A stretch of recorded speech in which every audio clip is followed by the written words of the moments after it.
Tayo, yung pandemic, 3 buwan kami dito sa Litran na walang uwi-uwi sa pamilya. Medyo malungkot yun dahil di mo makikita yung pamilya mo. Talagang lahat naman ng buong mundo nagsuffer sa ganun.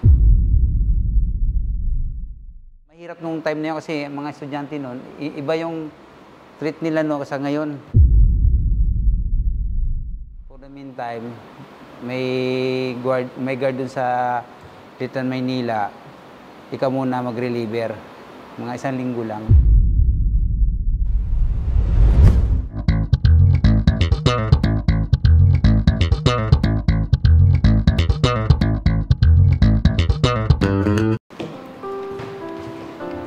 Hi, boss. Hello, magandang... Kumusta ka ngayon, kuya? Okay naman po. Okay naman. So, pwede niyo po bang sabihin kung ano pong pangalan niyo para sa mga letranista na hindi pa po kayo kilala? Ako nga pala si Noel Villegas, 51 years old, at 30 years na po ako dito sa Litran. 30 years, kuya, no? Sobrang tagal niyo na po pala talaga dito. Opo. So, pwede niyo po bang ikwento kung paano po kayo nagsimula sa letran? Ganito po yun, galing po ako ng Litran, Calamba. Ngayon, yung aking officer doon sa Litran, Calamba, umalis siya, tapos ako, sinama niya ako, kaya sabi niyang OIC ko, sumama ka na sa akin kasi mabigyan kita ng trabaho. Binigyan naman niya ako ng trabaho sa bantay bahay. So nainip ako doon kasi parang paupahan na bahay yung binabantayan ko. Sabi ko parang nakainip pa. Bumalik ako sa Litran, Calamba. Ngayon, dumating yung agency namin na nag-ano ng security, hinahanap ako. Sabi, saan ka ba nagpunta? Ako nagpunta ko sa kaibigan ko, ganun. Sasumama ka sa Manila, doon bigyan kita ng trabaho doon.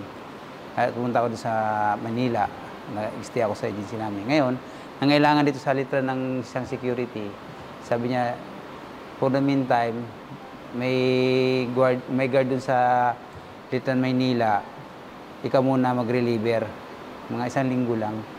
Tapos, sir, ayaw ko na sa school kasi nga, pagod nga sa trabaho. Kasi galing ako sa Litran, Calamba. Sabi, hindi, sandali lang yun. Hanggang nung nandito na ako, 1995, dumating ako dito, February, hindi ko malimutan yung may laking heart pa sa entrance. Sabi niya, dumating na 1 linggo, wala pa rin akong kapalit. Sabi ko, Tapos nung bandang huli, may na-realize ko, maganda rin pala sa Litran. Tapos maraming mga estudyante, gano'n. Tapos hanggang ngayon, nandito pa ako sa Litran. Ayun, kuya, from Calamba, Laguna, tama po ba? To Manila, to Letran, Manila. Hindi po ba kayo nahirapan mag-adjust, especially sa environment, and nalayo rin po kayo sa family? Di naman, kasi yung sa Litran, Calamba, halos pares lang ng trabaho dito, edisin lang. Medyo robing din ako doon. Na-adapt ko rin yung trabaho nila dito sa Litran, Manila. Sa pamilya, malayo nga kami kasi taga-province ako . From Negros Oriental ako, Dumaguete. So talaga pumunta kami sa Manila para magtrabaho talaga. So okay naman, hindi naman medyo kasi nagkaroon naman ng trabaho sa Manila. Ayun, kuya, kanina rin na banggit nyo na medyo nag-hesitate po kayo na lumipat dito sa Letran, Manila since school din po yung pupuntahan nyo dahil napapagod po kayo. Up until now po ba, pag binabalikan nyo po yung memory na yun, may pagsisisi po ba sa desisyon na lumipat po kayo sa Letran, Manila? Sa akin parang hindi . Parang siguro ito yung plano ng Panginoong Diyos sa akin na dito ka sa Litran, Manila at matulungan mo yung community dito bilang isang security guard. Makaambag ka dito sa gawain ng Litran na may secured yung mga estudyante natin sa Litran. Kaya napamahal na rin ako sa Litran. At dito na rin ako nagkaroon ng pamilya sa Litran. Ayun po. Tapos, madalas na tawag sa inyo is Boss V, di ba, kuya? Boss V yung madalas na itawag sa inyo ng mga estudyante, pati na rin po yung mga teachers. Saan po ba nagsimula yung nickname na Boss V?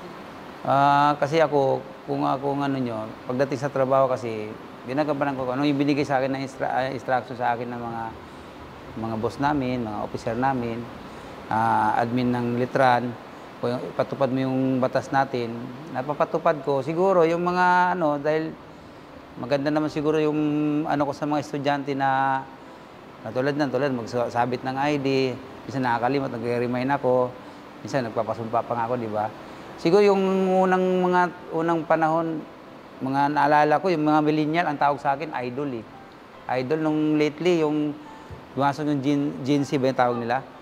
Boss B na ang tawag sa akin eh. Bawat pag nasita ko, may isa kasi ako nung sinita, tinawag ko Boss B, kasi pinasumpa ko siya. Tapos tawag sa akin, Boss B na, kaya narinig ng mga klase. Boss B na kaya nakalat. Boss B ang tawag sa akin itong lately na ano. Ayun po, ano po yung nararamdaman nyo tuwing tinatawag po kayo ng mga estudyante, ng mga bata na boss B? Para sa akin, siguro, respeto yun sa akin. Ginagampanan ko yung aking trabaho sa Litran. Yun na rin yung pinakaparaan nila na i-respeto yung trabaho namin sa security. Karangalan ko yun na ganun. Pero hindi naman tatawagin ang boss B. Mga talagang boss na boss ang dating. May mga ibig sabihin kasi, minsan tinawang boss, talagang boss. Yung boss B kasi, parang respeto sa estudyante sa amin yun.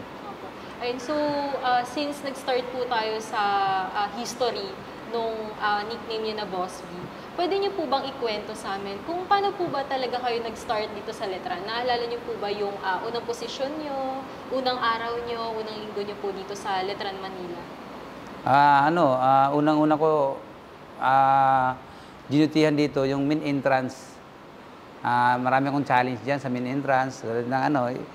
Medyo sa panahon noon, mas mahigpit kami noon kasi lahat ng rules kailangan, kung sino yung nakaupo kasi, kung ano yung instruction sa amin, ipapatupad namin, no ID, no entry. Yun. Mahirap nung time na yun kasi mga estudyante noon, iba yung treat nila no kasi ngayon. Yung mga bata kasi ngayon, medyo na napangaralan sila ng husto. Yun na, lumalaban sa security. Makakatanggap kami ng mura ng mga estudyante, may lumalaban sa amin. Pero nandun pa rin kami sa maximum tolerance. Hindi pa rin namin pinabayaan na masira yung aming reputasyon bilang sa security guard. Kasi lagi namin iniisip, trabaho lang ito. At ito yung paraan namin na makatulong kami sa Litran.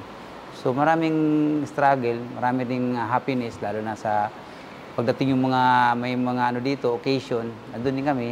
Kahit pagod tayo magbantay, pero nandun pa rin kami. Nagagawa pa rin namin ang trabaho. Tapos ayun po, nabanggit niyo yung karanasan niyo noon tsaka ngayon po. Pwede niyo po bang i-identify kung ano po yung pinagkaiba ng routine niyo po as a Boss B noon sa ngayon po? Kung balikan namin yung nakaraan, mas mahirap yung noon kasi mas maraming estudyante at andyan pa yung yung minsan meron kaming mga minomonitor na mga grupo. Malalaman niyo kung mga grupo yung sinasabi namin. Minsan nagpapangabot, nag-aaway, kami yung nasa gitna. Medyo delikado yun. Minsan may sumasabog pa sa harapan namin. Pero awa naman ng Diyos, nalampasan namin lahat. Sa ngayon, ang kagandahan ng mga estudyante, pag sinita mo, sumusunod agad sila. At wala na yung mga grupo dati na malalaki na lagi namin monitor. So, maximize na lang yung pag-monitor namin sa school ng Litran. Ayun po. So, nabanggit niyo din po na kung gaano kayo katagal na dito sa Letran, no, Kuya? Syempre, panigurado po may mga challenges po kayong nalagpasan or napagdaanan noon. So, pwede niyo po bang i-share po sa amin yung mga pinaka-memorable na challenges na napagdaanan nyo noon and paano nyo po siya nalagpasan? Siguro kung memorable ang pag-uusapan natin na nagdaan, lahat naman siguro nagdaan tayo. Yung pandemic, no? So, 3 buwan kami dito sa Litran na walang uwi-uwi sa pamilya. Medyo, malungkot yun dahil hindi mo makikita yung pamilya mo. Noong time na yun, talagang lahat naman ng buong mundo nagsuffer sa ganun. So yun, mahirap pero part ng trabaho kasi ng security na mahal namin ng Litran na gagampanan namin trabaho para maging maayos itong Litran na huwag po masira at higit sa lahat. Yun nga, magampanan namin ang mga tungkulin sa security guard sa Litran. Yun yung pinakahirap na dinan natin yung pandemic. Ayun po. So, syempre kung may challenges, Kuya, may mga paborito kayong part sa trabaho nyo. Ano po yung mga favorite part nyo as a boss? Achievement o yung magawa natin yung maayos yung aming trabaho. Na buong isang araw na ito, hanggang hapon magawa namin walang problema, walang mga bulyaso. At siguro yun yung pinaka achievement namin at masaya na kami sa ganun na sitwasyon na nagampanan namin ng maayos ang aming trabaho. Ayun, kuya. Siyempre, ang dami rin pong letranista na palagi kayo nakikita sa araw-araw, sa hallway, sa gate, or kahit saan mang sulok ng letran, sabi nga nila. Sa tuwing nakikita kanila, palagi, isa po sa mga tumatak sa kanila, yung ngiti nyo, kuya. So, kahit pagod kayo sa trabaho, hindi po natin maipagkakaila yun. Paano nyo pa rin po nagagawang ngumiti? Bilang sa security guard, dapat hindi natin ipapakita sa mga kapaligiran natin na tayo ay malungkot, may mga problema. May problema, natural sa atin yung nagkaroon tayo ng problema. Pagdating sa trabaho, pagdating sa litran, ibigay mo yung 100% na base mo sa trabaho na maging masaya yung mga tao na nasa lamuha mo, mga tao. Kasi may balik yan eh. Yung bati lang nila na nakangiti rin sila, masaya din kami doon sa ganung aspeto na pangyayari. Yun lang pinakaano sa akin. For sure, kuya, yung pagbati nila tsaka yung pagngiti nila is isa din sa mga gumigising sa inyo sa pang-araw-araw. May isang sikat na commercial po ng kape na may tanong doon, kuya, yung kung tatanungin ka, para kanino ka bumabangon? So, kung ikaw, kuya, kanino ka bumabangon? Siguro para sa akin, bumabangon ko ng maaga para sa aking pamilya, sa aking mga anak, sa aking obligasyon doon sa pamilya ko, kahit malayo ko sa kanilang piling. Yung pagtatrabaho ko sa litan, doon sa kanila to pinaalay ko sa kanila yung aking paghihirap dito.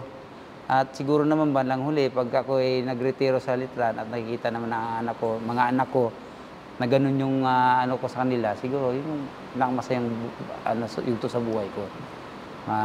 Masaya din sila. Ayun, kuya, kanina na-mention niyo po na matagal na po kayo nagtatrabaho dito sa Letran. So, alam po natin na pati yung mga hallway sa Letran is super tagal na rin po, di ba? Pati yung mga facility. But still, nag-work pa rin po kayo sa Letran. So, ikaw, kuya, kung tatanungin, sa dami ng hallway dito sa campus, ano yung pinaka hindi mo makakalimutang interaction ng mga letranista or maski mga teachers po sa hallway? Hallway. Siguro yung hallway ng lobby, lagi kong nadadaanan yan eh. Kasi roving ako eh. Mostly, yan ang unang bubungad mo eh. Mag-greet ka ng good morning, good afternoon, good evening. Yung hallway ng lobby na yun, hindi ko makakalimutan, maraming activity doon na maraming malalaki. Na yun po yung hindi ko makakalimutan. Since kanina na pag-usapan natin yung mga experiences nyo sa Letran bilang Boss V. Ngayon naman, kuya, pag-usapan naman natin kung ano yung mga experiences mo tsaka yung mga aral na nakuha nyo po sa Letran bilang tatay naman sa pamilya nyo po. So, yung first question ko po is, tuwing umuwi po kayo sa may bahay, since taga saan po ulit kayo? Ako po ay taga San Jose del Monte, Bulacan. Taga Bulacan po kayo. Bali, yung pamilya nyo po is... Nandun sila nanirahan. Doon kami nagkaroon ng sariling bahay. Ilan po yung mga anak? Ngayon, 6 sila. Bale, ilang taon po yung bunso? Ang bunso ko, mag-4 na taon. Tapos yung aking panganay, 23 years old. Nag-graduate na rin siya ng criminology. May anak po ba kayong nag-aaral din dito sa Letran? Sa kasalukuyan, meron akong isang anak dito na nag-aaral na pinalad naman siya na kinuha na athlete sa track and field. Nagkaroon siya ng opportunity na magkaroon ng scholar na 100% na rin siya binigay sa kanya. Yun, pinakamasaya sa akin yun na hanggat nandito ako sa Letran, nandito rin isang anak ko. So, pag umuwi po kayo sa bahay nyo, ilang beses po kayo sa isang buwan or sa isang linggo umuwi? Bali, isang linggo, isang beses lang ako umuwi kasi meron naman kaming inupahan dyan na bahay, sa kwarto. Sama-sama kami mga gwardiya, janitor sa bahay na yan. Tapos, pagdating ng Saturday ng gabi, uuwi po ako sa amin. Yun. Doon, pag dumating ako sa bahay namin, mayroon kami mga family hour na pagkadating ng linggo ng gabi, sama-sama kami. Kung nandiyan yung mga anak ko, mag-uusap-usap kami. Pinag-uusapan namin kung ano yung mga problema, kung ano yung gagawin natin, kung ano yung kailangan sa school. At nire-remind ko sa kanila hangga't malayo pa, sabihin nyo na kasi gagawin natin ng paraan. Kasi hindi wag yung on the spot sabihin mo pa, mayroon kami babayaran ng ganun. Hindi natin agad-agad, kung wala, minsan wala tayo, hahanapan pa natin ng paraan yun. Ayun. So, tuwing umuwi po kayo sa Bulacan, tama po ba? Ano yung pinaka-paborito nyo pong routine ng pamilya nyo sa tuwing umuwi po kayo? Una-una, pag-uwi, pag tagdilang linggo, sama-sama kayo sa pagsamba. Magcha-charge muna kami. Pag-uwi, yun, pahinga. Yan, pagdating ng hapon, may time na masyal-masyal, makakapasyal sa mga mall-mall. Kasi yun lang yung time na makakasama kami. So, ayun po, syempre hindi natin may pagkakaila, kuya, na sobrang hirap pagsabayin ng trabaho, tsaka bilang tatay sa pamilya. So, paano nyo po hinahandle yung pagiging magulang at the same time bilang boss V sa Letran? Yun, unang-una, siyempre, sa ngayon, focus tayo sa pamilya. Kung kahit malayo man kami sa isa't isa, yung aking may bahay, lagi ko magkaroon ng communication. Kahit sa isang araw, 2 beses mo tawagan, kung ano pong problema dyan, kung ano pong nangailangan, sabihin mo. Tapos dito naman sa Letran, pagdating sa trabaho, nagpo-focus din kami sa trabaho kasi nga, ito na yung ating pinaghanap buhayan na dapat wag mawala sa amin. Kasi nga, ang hirap ngayon maghanap buhay sa iba. Dito sa Letran, masaya eh. Opo. Siyempre masaya dito, kuya, kasi mas maraming estudyante, marami po kayo nakaka-interact ng mga tao. Sa tagal niyo na pong nagtatrabaho dito sa Letran, syempre ang dami niyo pong mga bata, estudyante na nakakasalamuha. Sa tingin niyo po, ano yung naitutulong nito sa inyo bilang isang tatay kapag umuwi po kayo sa inyo? Dito sa Letran, sa sobrang tagal ko dito, madami akong mga nakuhang aral dito, lalo po yung mga ating mga kaparian. Pag sila po ay nagbibigay ng mensahe sa mga kabataan, nakikinig din tayo at pwedeng i-apply sa aking sambahayan. Tulad ng mga disciplinary action sa mga anak namin, yun, na-apply din namin sa kanila, sa kanyang mga pag-uugali, kung ano yung mga pag-uugali na pinag-aaralan dito sa Letran, ganun din ang ina-apply natin sa kanila ganito. Ito ang tama, ito ay mali. Ayan, kuya. So, ano pong tawag ng mga anak niyo po sa inyo? Papa. Si Papa. So, sa tingin niyo po, ano po yung pagkakaparehas ni Boss V sa Letran, tsaka pagiging papa sa pamilya niyo po?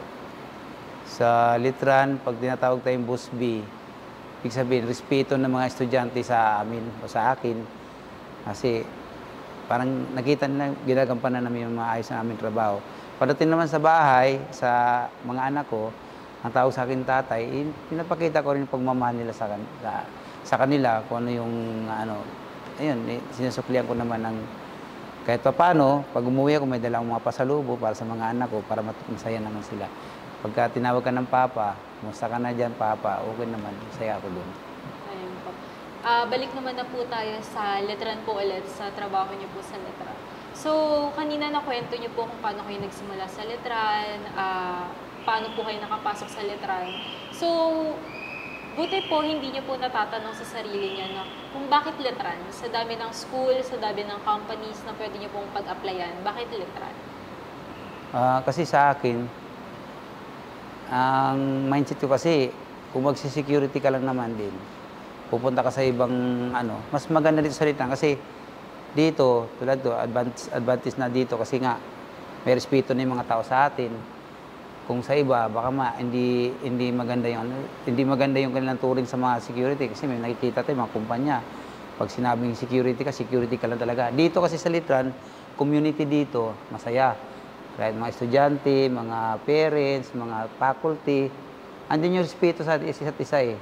Masaya yung surrounding natin eh. Kung magpunta ka sa ibang mga school, walang ganun. May kami mga nakakasama na napupunta sa may ibang kumpanya. Pag pumupunta sa Letran, nasasabi sila, maganda sa Letran. Kaya dito, ang gwardiya, tumatagal kasi nga, masaya yung mga tao dito. May pag-ibig sa Diyos. Yes, tama yan, kuya. So, kasama din sa tagline ng ng Letran. Alam kong alam mo to, Kuya, yung syempre Arriba, syempre Letran. So, anong experience mo, Kuya, sa Letran na masasabi mo yung totoo yung tagline na syempre Letran? Siyempre Arriba, siyempre Litran. Ano yan, nakatatak sa puso ng dugong Arriba ng Litran yan. Pag graduate ka ng Litran at narinig ng mga Litranista, wala ka na sa Litran, pag masdan mo, pag nasa NCEA tayo, doon na yung time ng mga alumni, nagkita-kita, parang reunion. Pag may sumigaw, siyempre Arriba, siyempre Litran, pagkakaisa ng Litran yun.